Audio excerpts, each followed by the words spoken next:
The company chartered a flight to Miami for a team-building offsite, and I was the only one they forgot. A colleague tagged me in the company's Slack channel with a photo of an empty airplane seat. The caption read, "Too bad. I guess some people just aren't team players." I didn't reply. I just shut down my phone, went home, and slept for 13 hours straight. When I finally woke up, my phone had been blown up by my boss. 279 missed calls. The most recent text, sent half an hour ago, read, "You win. I was wrong. For the love of God, please answer your phone." 01. It was 5 o'clock on a Friday afternoon. The sky outside my window was sliced into fragments by the surrounding skyscrapers. The last rays of the setting sun bled across the glass facade of the building opposite, fading slowly into dusk. The office was so empty you could hear the dull hum of the central air conditioning. The air was thick with that jittery, impatient silence that precedes a collective celebration, a thin layer of dust settling over every vacant workstation. Only my desk was illuminated, the cold light of my monitors reflecting off my expressionless face. My phone screen lit up. A notification from the company's main Slack channel. #all hands announcements. Linda, the head of HR, had posted a group photo of everyone on the bus to the airport. Every face was beaming with the excitement of a paid vacation. They were all crammed together in front of the camera, flashing the same generic peace signs.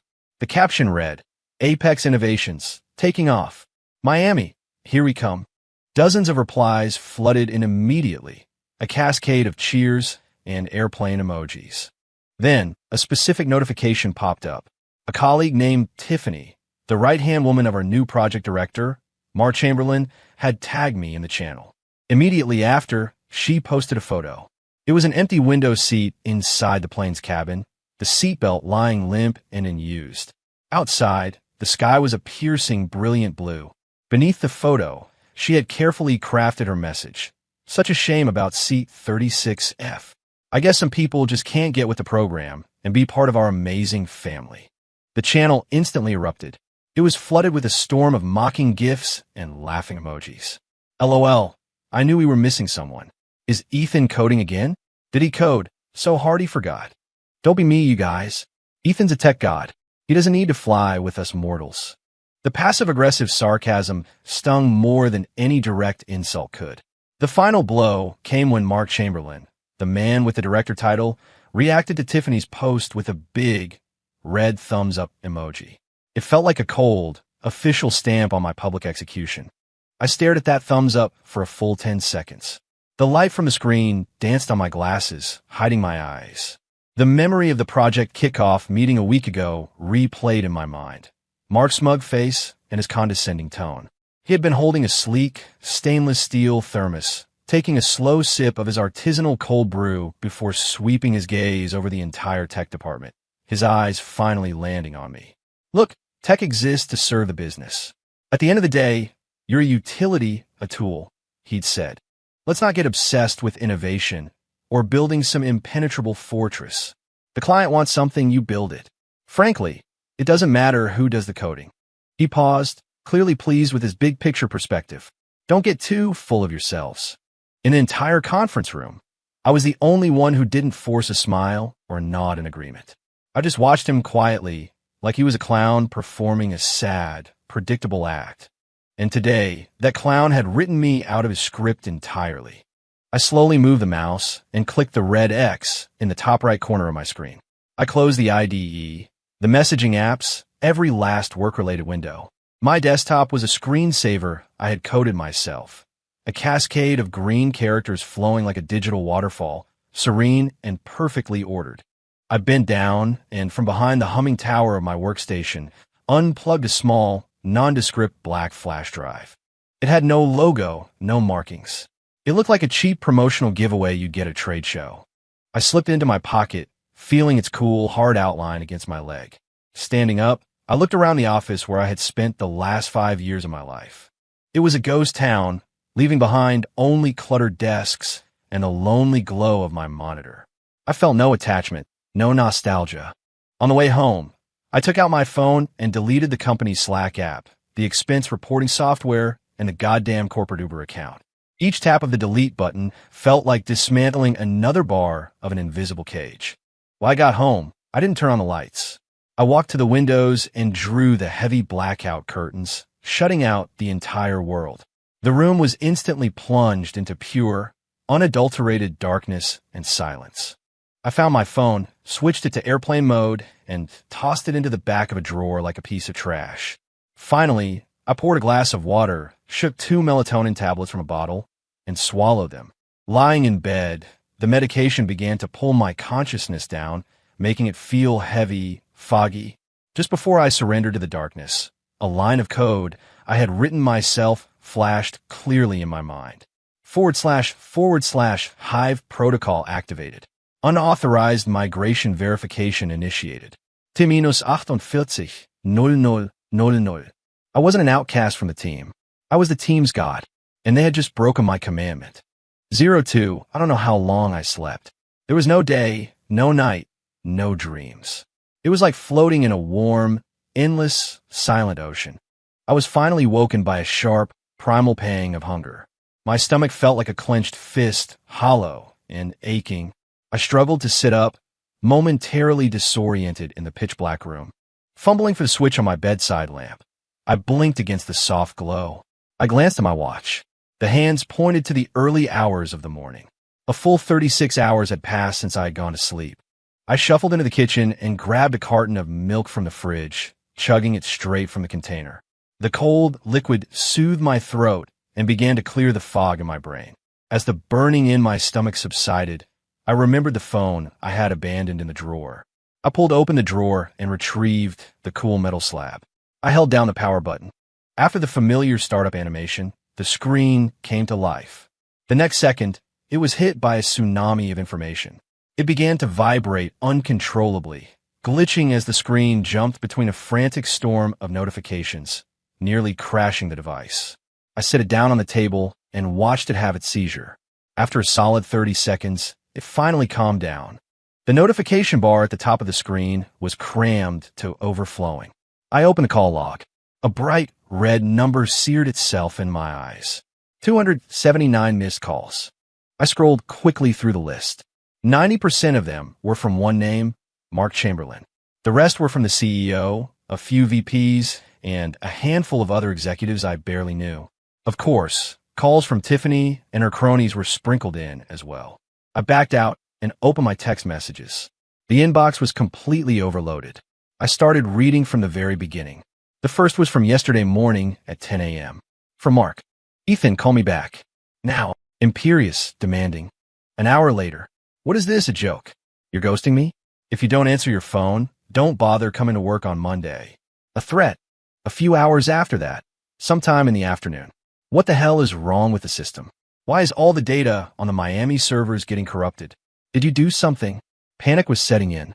By evening. Ethan, I'm sorry. I screwed up. I shouldn't have left you out of the offsite. Please, just answer the phone. Name your price. Pleading. From there, the messages grew more and more desperate, practically incoherent. Ethan, you genius, you god. I am begging you, please pick up the phone. If this project fails, we're all screwed. You can't be this selfish.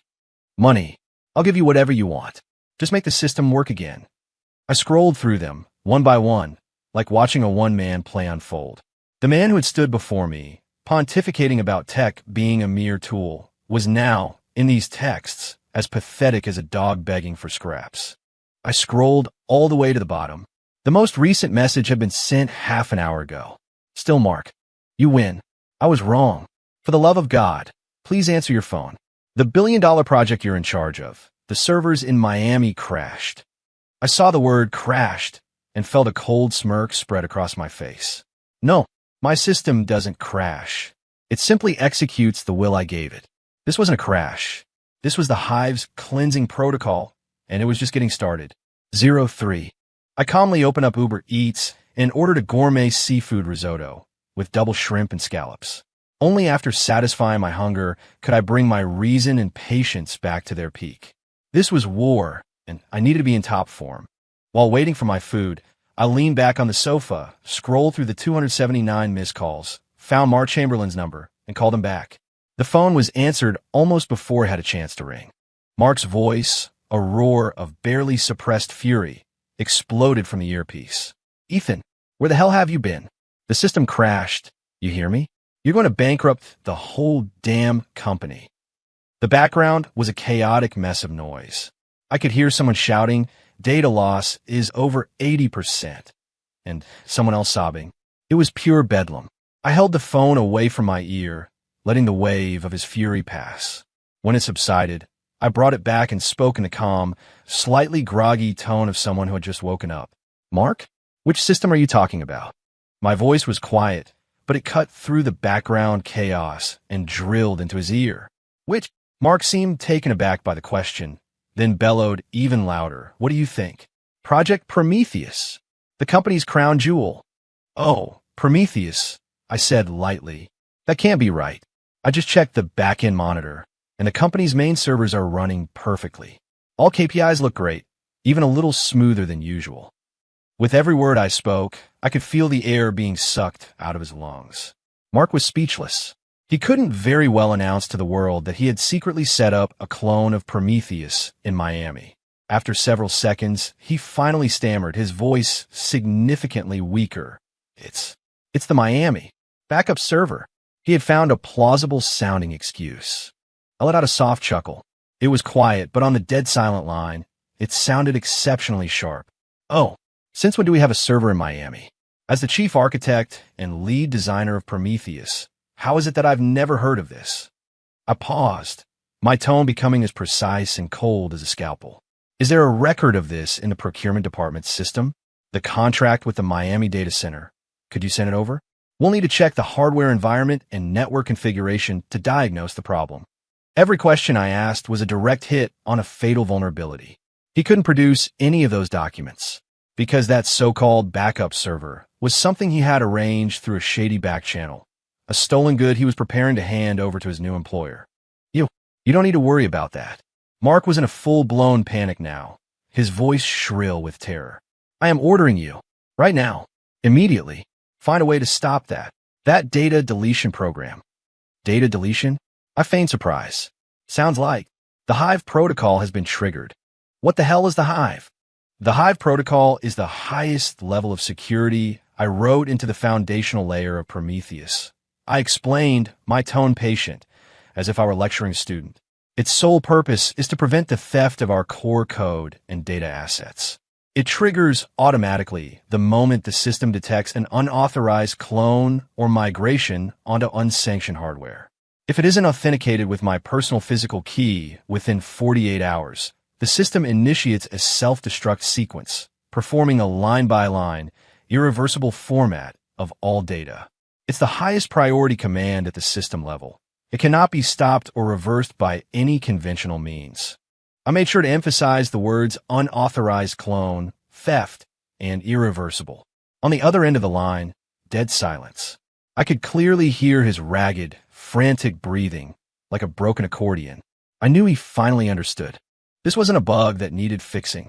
This was a trap custom built for him, and the final judgment was at hand. I broke the silence, delivering his sentence in the coldest tone I could muster. So, Mark, are you ready to answer my question now? Who, exactly, copied our company's billion-dollar Prometheus system onto a server that doesn't officially exist? The only answer was a longer silence and a muffled groan of absolute despair. My doorbell rang. My seafood risotto had arrived. I spoke into the phone, just a friendly heads up. According to my calculations, the 48-hour deadline expires in 11 hours and 34 minutes. Have a great time in Miami. With that, I hung up. I opened the container, and the rich, savory aroma filled my apartment. I picked up my fork, took a bite of the hot, creamy risotto, and slowly savored it. Delicious. 04. I ate that risotto very slowly, very deliberately. It was as if I was digesting the past 5 years of frustration and disrespect along with the warm, comforting food. After I hung up on Mark, my phone remained quiet for less than 10 minutes. Then, the next wave of attacks began. The first person to call was Tiffany, the woman who had led the charge in mocking me on Slack. The moment I answered, she launched into a shrieking, tearful accusation. Ethan, how could you do this? We're all colleagues. We have to see each other every day. Did you have to be so cruel? If the project dies, we're all going to lose our jobs because of you. Do you have any conscience at all? Her voice was a cocktail of indignant self-pity and shameless emotional blackmail. I didn't say a single word. I just hung up and blocked her number. I couldn't be bothered to waste even a single punctuation mark on a foolish pawn like her. Immediately after, a number I didn't recognize called. I answered. Ethan, this is Walter Davison, the CEO. The voice on the other end was composed, but carried an unmistakable undercurrent of exhaustion. Mr. Davison, the man at the helm, a smooth operator and a master of corporate politics. He didn't yell like Mark or accuse me like Tiffany. Ethan, about the offsite, there was an administrative oversight, and on behalf of the company, I apologize. Where are you right now? I can send a car. Let's sit down and talk this through. First, the apology, the gesture of humility. When I remained silent, he immediately dangled a carrot. If you're willing to step in and fix this, your title, salary, stock options, it's all on the table. I have the authority to make you a VP of engineering. What do you say? A young man like you needs to think about the big picture. The big picture. There was again. Whenever they needed you to make a sacrifice, they always brought up the big picture. I laughed, the sound dripping with scorn. Mr. Davison, this isn't about money or a title anymore. This is about someone trying to rip the heart out of our company and sell it off in pieces. The Hive protocol I designed isn't destroying company assets. It's protecting them. Right now, you should be thanking it, not trying to shut it down. I had turned the tables on him. And then I dropped the bomb. Mr. Davison, were you aware that Mark Chamberlain secretly deployed an exact replica of our live Prometheus system in Miami? Were you aware that the core tech team he brought with him on this off-site is at this very moment working around the clock in a data center, trying to crack the system's authentication protocols? On the other end of the line, Mr. Davison's famously steady breathing faltered. He fell into a long silence. I knew the seeds of doubt had been planted. He was a shrewd businessman. He could read between my lines. I gave him time to think. I ended the call. From that point on, I didn't answer any more calls. I needed an ally I could truly trust. I scrolled through my contacts and found a name I hadn't used in a long time. Frank Miller. Frank had been the company's previous director of engineering. He was my mentor, the man who had seen my potential. He was the one who promoted me from a fresh-faced college grad to chief architect.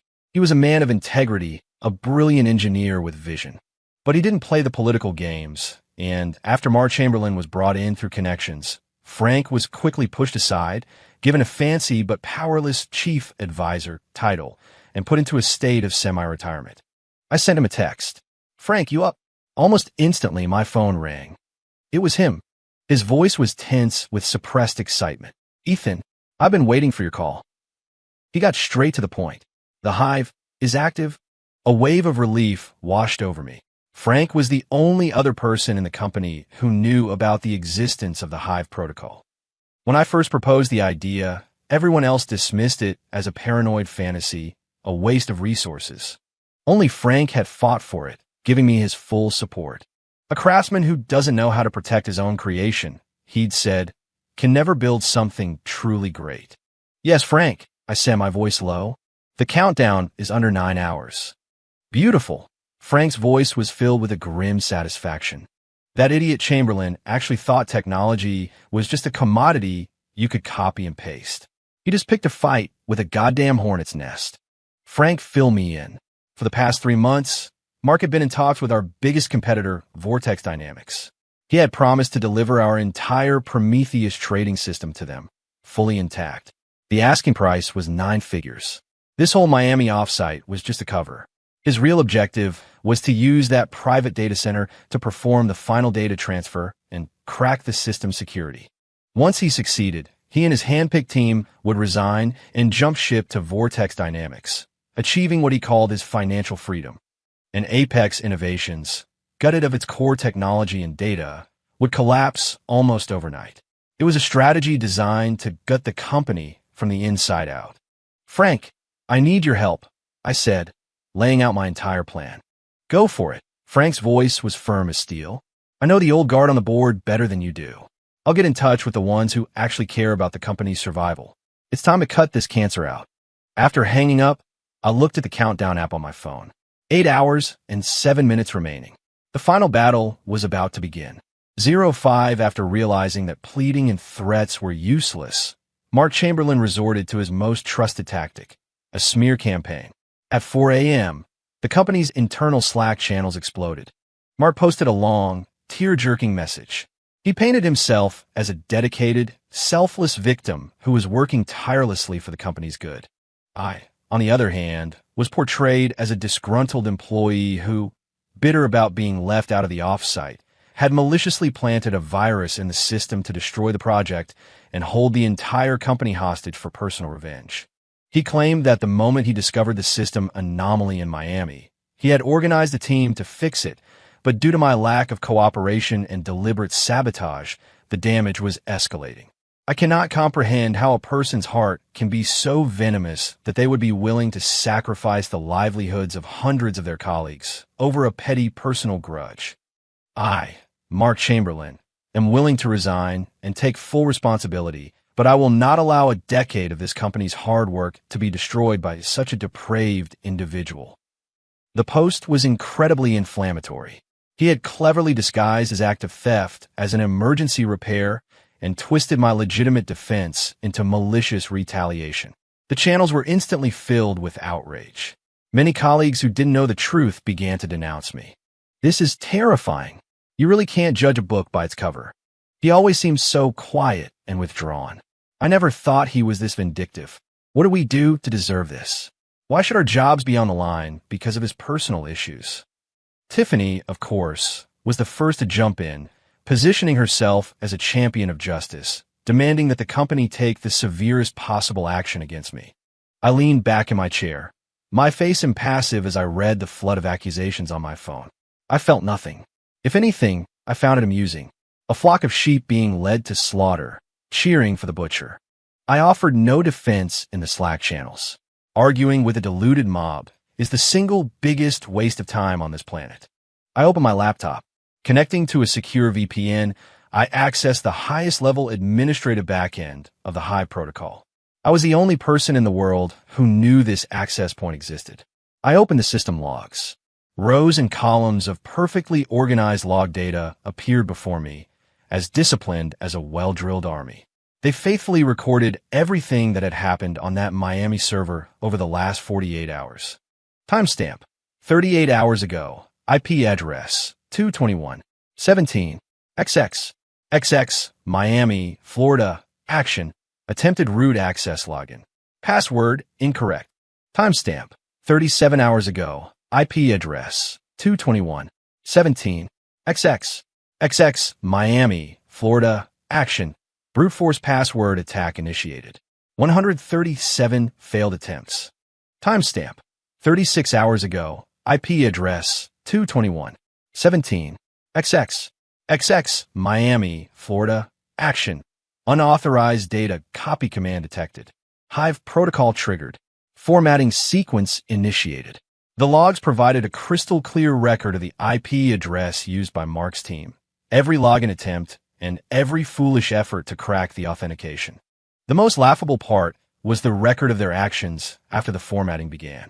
They had tried to use a low-grade Trojan to forcibly remove the Hive protocol, which only triggered a deeper defense mechanism and dramatically accelerated the formatting process. I screenshotted these key logs. I added a brief, but devastatingly precise text summary. This was not a system crash. This was attempted corporate espionage. The evidence is attached. I trust the board will see things clearly. I packaged the file and sent it directly to Frank. Then I gave him a call. Frank, I've sent you the evidence. Please forward it directly to the chairman of the board. Mr. Davison has been misled by Chamberlain. We need intervention from the highest level. On the other end, Frank's voice buzzed with suppressed excitement. Excellent. I'm on it. Ethan, you played this ace perfectly. I replied calmly. Let them know the countdown is at 4 hours. Now, we can start talking terms. 06 at 5:30 a.m. Before the sun had risen, I received a call from an unknown number. The caller identified herself as the chairman's executive assistant. Her tone was respectful as she invited me to an immediate top-level emergency video conference. I opened my laptop and clicked the meeting link she sent. The screen lit up, revealing a virtual boardroom. In the center was the company founder and chairman of the board, Mr. Chun, a man in his late 60s with a full head of silver hair and a stern expression. On either side were the other 5 board members, all looking grim. Below them were a pale-faced CEO, Walter Davison, and sitting next to him, a ghastly white and visibly trembling Mark Chamberlain. My video feed appeared in a small square in the corner, making me feel like an intruder. Instantly, every eye in the virtual room was on me. "Ethan Hayes, is that you?" Mr. Chun spoke first. His voice was raspy but carried weight. "Frank Miller has given me the general picture. Now, in front of everyone here, I want you to tell us exactly what you know." "Of course, Mr. Chairman." I felt no nervousness, as calm as if I were giving a routine technical briefing. I shared my screen, displaying the complete log file for everyone to see. Then, like the most dispassionate of coroners, I began to dissect the corpse of their failed heist. "Members of the board, Mr. Davison, please direct your attention to the screen. These are the complete backend logs from the Hive system. First, the IP address of the Miami server. A reverse lookup traces this IP to a private data hosting company called Blue Ocean Data. This company is not on our list of approved vendors. Second, starting at 9 a.m. yesterday, this IP address made 137 attempts to crack the system's password within a 2-hour window. In the field of information security, this is defined as a malicious attack. Third, and most critically, at 11:05 yesterday morning, the system detected an attempt to bypass authorization protocols and copy the entire core database. This action is what triggered the Hive protocol and initiated the self-destruct sequence. As I spoke, I used my mouse cursor to highlight the key log entries. With every sentence, the color drained further from Mark's face. His forehead was slick with a sheen of cold sweat. "And here is the truly pathetic part," I said, my tone shifting to one of open mockery. After the formatting process began, Mr. Chamberlain's elite team tried to use a cheap, vulnerability-riddled cracking tool they downloaded from the internet to stop the Hive. In response, the Hive identified this as a top-tier security threat and automatically expanded the scope of the format from just the transaction data to the system's entire underlying source code. In other words, they personally accelerated the system's complete annihilation. When I finished, the virtual room was utterly silent. The board members were all staring at Mark Chamberlain, as if he were a complete and utter moron. "Lies. He's framing me," Mark finally snapped, pointing a trembling finger at my image on the screen, his voice hysterical. He fabricated all of these so-called logs. It was him. He sabotaged the system to get back at me, and now he's forging evidence to frame me. He was making his last stand. I didn't argue with him. I simply and calmly played an audio file. "It's the Miami backup server. I am ordering you, right now, immediately, find a way to stop that data deletion program." It was the recording of my earlier call with Mark. His own voice, admitting to the existence of the Miami server, his own voice, acknowledging the data deletion program. The recording finished. I looked at the completely stunned man on the screen and asked one final question. "Mr. Chamberlain, do you still believe the server in Miami doesn't exist?" That was the final straw.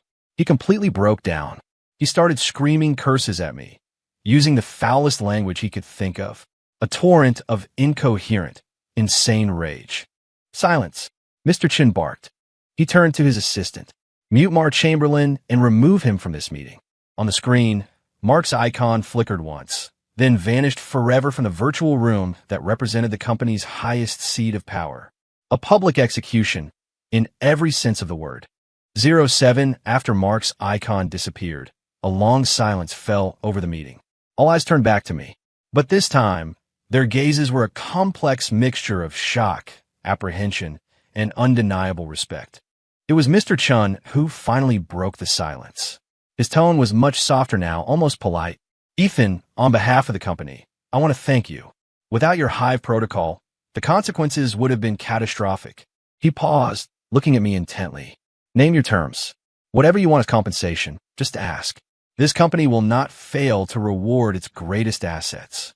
CEO Walter Davison quickly chimed in. Yes, yes, Ethan, anything you ask for.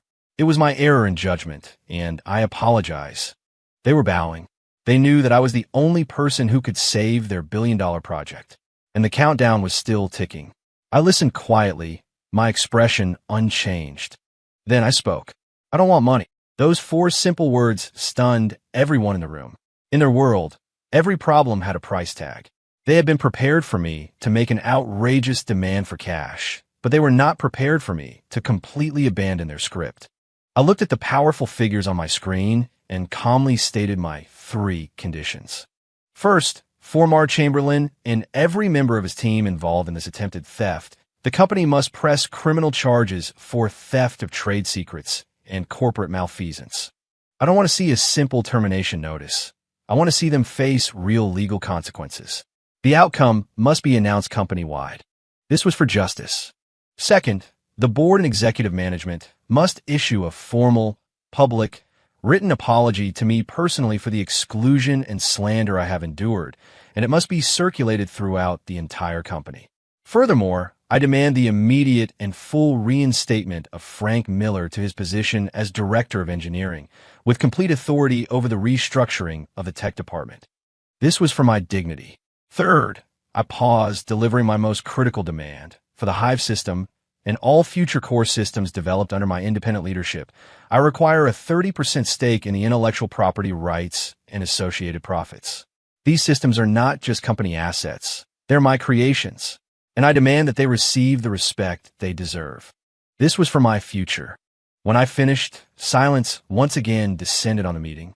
The board members looked at each other, clearly shocked by my terms. The 3 conditions were interlocking. The first forced the company to take a hard moral stance. The second cleared my name and put my ally in a position of power. The third permanently tied my personal success to the company's most vital assets. These terms were far more strategic and far more potent than a simple one-time bonus. Just as the atmosphere grew tense, Frank Miller was invited into the meeting by Mr. Chun. He had obviously been briefed by me. He cleared his throat and began to methodically explain why my 3 conditions were beneficial to the company's long-term health. Prosecuting Chamberlain will serve as a powerful deterrent to anyone else with similar ideas and will reestablish the company's core values. Reinstating me, with a top talent like Ethan leading our core technology, will stabilize morale and ensure our technical superiority for years to come. And as for the IP stake, it's the ultimate sign of respect and an incentive for top-tier tech talent. It's the best way to retain and attract the best minds. It's standard practice in Silicon Valley. Every point Frank made resonated with Mr. Chun. After a brief discussion, the chairman delivered the board's final decision. Ethan, your 3 conditions. The board has agreed to them all in principle. Our legal team will work with Frank to finalize the details with you immediately after this call. I nodded. Everything was proceeding as I had foreseen. Excellent, I said, bringing the conversation back to the immediate crisis. Now, please transfer the highest level system administrative privileges to me immediately. I need to prepare to terminate the Hive's self-destruct protocol. I glanced at the time in the corner of my screen. The countdown is at 1 hour and 2 minutes. 08, half an hour later. A black car sent by the company picked me up and drove me to the corporate headquarters downtown. Greeting me at the entrance were CEO Walter Davison and the newly reinstated Frank Miller. The expression on Davison's face was a painful mix of embarrassment, sycophancy, and palpable relief. He extended a hand to shake mine, but I ignored it. I had no time for phony pleasantries. Where's the command center? I asked Frank directly. This way. Frank led me through the deserted office space and into an emergency command center that was typically only used during the highest level security alerts. Inside, a massive video wall dominated the room, displaying the back-end interface of the Prometheus system. A bright red, flashing countdown timer occupied the center of the screen. 28 minutes and 17 seconds. A dozen of the company's top engineers, all of whom had been urgently called in from their homes, stood around the room. When they saw me, their expressions were a mixture of awe and fear, but they all instinctively parted to let me pass. I walked to the main console and sat down. CEO Davison, Frank, and a crowd of other executives stood behind me, holding their breath. The only sound in the room were the hum of the server fans and the rhythmic ticking of the countdown. 10 minutes, I took a deep breath and placed my hands on the keyboard. In that moment, the entire world outside that screen fell away. My eyes saw nothing but flowing lines of code. My fingers flew across the keyboard, a blur of motion. Line after line of commands were entered with surgical precision, each followed by a sharp tap of the enter key. Countless code windows popped open on the screen, scrolling at an impossible speed. I wasn't just stopping a program. I was using the Hive's supreme authority to conduct a full system purge and reinforcement. I erased every backdoor Mark's team had tried to plant. I patched every vulnerability their clumsy efforts had created. I built a new firewall 10 times stronger than the one before. A drop of sweat trickled down from my temple, but I didn't notice. My brain was a CPU running at maximum overclock. 1 minute. All reinforcement protocols were complete. I stopped typing. From my pocket, I took out the small black flash drive, my physical key. As everyone watched, I inserted it firmly into the console's USB port. A simple authentication box instantly appeared on the screen. Please enter termination code. I placed my hands back on the keyboard and took one final deep breath. Then, I typed a 128-character password, a complex string of numbers, letters, and special symbols. It was a password I had only ever rehearsed in my mind, never typed anywhere. 3 seconds, 2 seconds, 1 second. In the final second before the countdown hit 0, I pressed the enter key with deliberate force. Enter. Instantly, every glaring red alert on the screen vanished. The heart-stopping countdown froze. It was replaced by a single line of clean, crisp, green text. Hive protocol dormant. System integrity, 100%. All systems secure. Success. The command center was dead silent for several seconds. Then, the room erupted in a thunderous wave of applause and relieved cheers. People hugged each other. Some even began to cry with joy. Walter Davison let out a long, shuddering breath, looking like he was about to collapse. He turned to me, his voice trembling with emotion. "Ethan, you did it. You are the hero of this company." I just quietly removed my physical key and placed it back in my pocket. Then, amid all the celebration and praise, I stood up. The noise, the chaos, it all felt like it belonged to someone else. My war was over. 09, the following Monday, when I walked back into the office, the air was thick with a strange, post-apocalyptic tension. On the company's intranet homepage, 3 announcements with bold, red headlines were pinned to the top. The first was titled, "Official Statement on the Gross Misconduct and Illegal Activities of Mark Chamberlain and Associates." The announcement used severe language to detail how Mark's faction had abused their positions to attempt to steal core company trade secrets, creating a massive threat to corporate assets. The incident was officially classified as the most severe and malicious case of internal corruption since the company's founding. Attached was a list with the full names of the 7 people involved, including Mark Chamberlain and Tiffany. The resolution, all terminated, effective immediately, blacklisted from future employment, and formally referred to law enforcement. The company would be pursuing full legal and financial damages. The second announcement was an apology letter, a public apology to Mr. Ethan Hayes. In the letter, the board of directors, on behalf of the entire company, offered its sincerest apologies to me for the off-site exclusion, the malicious slander on company channels, and Mark's defamatory accusations. At the bottom of the letter were the personal signature of CEO Walter Davison and the official company seal. The third announcement contained 2 executive appointments. The first was the formal reinstatement of Mr. Frank Miller to the position of Director of Engineering, with full authority over the tech center.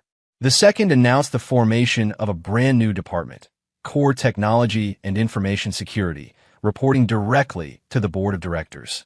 The department's chief architect was listed with my name, Ethan Hayes. I returned to my desk. The workstations next to mine were empty. A few personal items were still scattered on their surfaces, but their owners were gone. That was where Tiffany and a few of Mark's other cronies used to sit. Across the office, the way my colleagues looked at me had completely changed. Before, it was ignorance and detachment. Now, it was a mixture of awe, fear, and from a few fawning, nervous smiles. I paid them no mind. I logged into my new account, which had the highest level of system privileges, and began reviewing the system's performance logs. For me, it was as if nothing had happened. Frank came over and handed me a newly drafted contract. It was the formal legal document for my 30% intellectual property stake. I glanced through it. The terms were even more generous than what I had asked for. In addition to the profit sharing, they had included a significant grant of stock options. I picked up a pen and signed my name. Thanks, Frank. Frank clapped me on the shoulder. I should be thanking you, he said. You didn't just save the company, you saved an old man's legacy. I handed the contract back to him. I only care about the code. You handle the rest. Frank smiled, his eyes filled with admiration. You got it. You keep working. Tonight, dinner's on me. We're celebrating. No, thanks. I shook my head. I have a few modules I need to optimize. I put on my headphones, sealing myself off from the world around me. In my world, only code was eternal, the only source of pure, unadulterated order. Then the storm gradually passed. Under Frank's leadership, the company began a swift and decisive internal restructuring. Every crony and parasite connected to Mark Chamberlain was methodically rooted out and removed. The atmosphere in the tech department was completely transformed. A week later, I received a package delivered directly from the CEO's office. Inside was a first-class, open-ended plane ticket and a black corporate credit card with no spending limit. The ticket was blank, destination, date, and name all waiting to be filled in. There was also a note card with a few handwritten lines from Walter Davison. Mr. Hayes, the trip we owe you, ready whenever you are. All expenses are on the company. Enjoy your travels. I put the ticket and the card in my desk drawer. For a long time, I had no intention of using them. My battlefield was still in the code. Frank invited me for coffee on the company's rooftop terrace. The afternoon sun was warm and pleasant, making one feel a bit lazy. He told me that the case against Mark was airtight. Given the massive financial stakes, he had been formally arrested and was facing a prison sentence of at least 10 years. Corporate espionage is no joke, Frank said with a sigh, sipping his coffee. He looked at me and asked, Ethan, after all this, do you still want to stay? With your skills, you can start your own company or walk into any major tech firm and be their top guy. I watched a few white clouds drift lazily across the sky. I want to make the hive perfect, I said calmly. It shouldn't just be a defensive tool. It should be used to proactively create value. I told them I was staying, not for the company, not for the stock options or the profit sharing. I was staying for the hive. This child that I had created from scratch. I hadn't polished it to perfection yet. As long as it was here, I would be here. Frank smiled, a look of deep satisfaction on his face.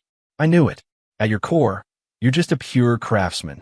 He told me the board had approved a massive new investment based on my Hive architecture to develop a next-generation AI trading and risk management system. Furthermore, they were naming the newly established core R&D division after me, the Hayes Laboratory. I didn't show much excitement. I just nodded. As far as I was concerned, this was all something I had earned.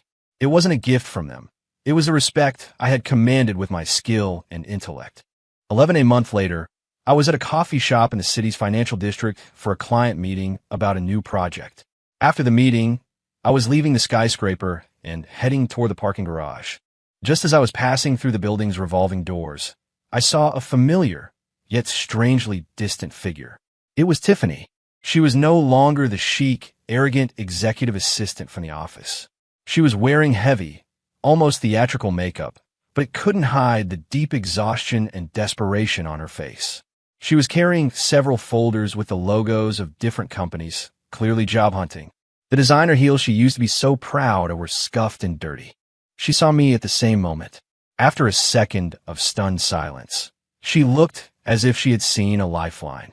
She rushed forward frantically, blocking my path. Ethan, Mr. Hayes. Sir, she was babbling, forcing a smile that was more painful than a grimace. I was wrong. I was so wrong. I was just an idiot. I let that monster Mark Chamberlain manipulate me. None of the things I said were true. She tried to grab my arm, but I instinctively stepped aside. You're in charge of the lab now. You can talk to Frank, talk to Mr. Davison. Please, just give me another chance. I'll do anything. I can get coffee, make copies, anything. Please, As she spoke, tears started to stream down her face, carving black tracks through her cheap eyeliner. I just looked at her, saying nothing. In my mind's eye, I saw the photo of that empty airplane seat and a mocking caption. I guess some people just aren't team players. I saw the long line of laughing emojis she had posted right below it. I said nothing. I simply walked around her, like stepping around a broken, overflowing trash can on the sidewalk. Ethan, you can't be this cruel. Stop. Her pleas and sobs grew shriller, more hysterical behind me. I didn't look back. I walked straight into the elevator. The doors slid shut, sealing off her voice, her tears, her entire pathetic world from mine. Some people, and some actions, don't deserve forgiveness. They don't even deserve a second thought. When the avalanche comes, every snowflake pleads not guilty. But sorry, I'm not a saint. I'm the kind who holds a grudge. And my memory is excellent. 1 year later, the Apex Intelligence annual product launch was held at the city's main convention center. As the head of the Hayes Laboratory, I stood center stage under the bright lights, wearing a custom-tailored suit. Facing an audience of several thousand guests, media representatives, and industry experts, I unveiled our next-generation, AI-driven intelligent trading system, built on the Hive 2. Zero-inch architecture, Project Starlight. Its release pushed the industry's standards for computational efficiency and security to an entirely new level. The launch was a massive success. After I finished my presentation, the auditorium erupted in sustained, thunderous applause. The flashes from the cameras were like a sea of stars before me. I saw Frank and CEO Walter Davison in the front row, looking at me with expressions of deep pride and admiration. In the midst of that roaring applause, I felt a momentary sense of dislocation. I was transported back to that Friday afternoon when I had been forgotten by the world. Back to that dark room with the curtains drawn. Back to that long, lonely 36-hour sleep. That one sleep had woken me up completely. After the event, I declined all invitations to after-parties and media interviews. I went back to the empty laboratory, opened my laptop, and submitted a vacation request. Duration: indefinite. Then from my desk drawer, I took out the blank first-class ticket that had been sitting there for a year. I picked up a pen, and in the destination field, I wrote one word: random. 2 days later, I was standing alone in the international terminal of the airport.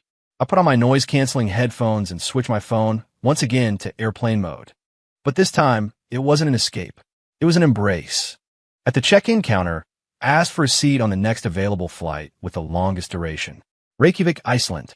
The plane accelerated down the runway, then lifted sharply, climbing toward the heavens. I looked out the window as the city lights below shrank into a glittering ocean of light before being swallowed completely by a thick blanket of clouds. Above the clouds was the deep, endless night sky, illuminated by the serene light of the moon. My own personal sea of stars was just beginning. In this world, competence is the only passport that never expires.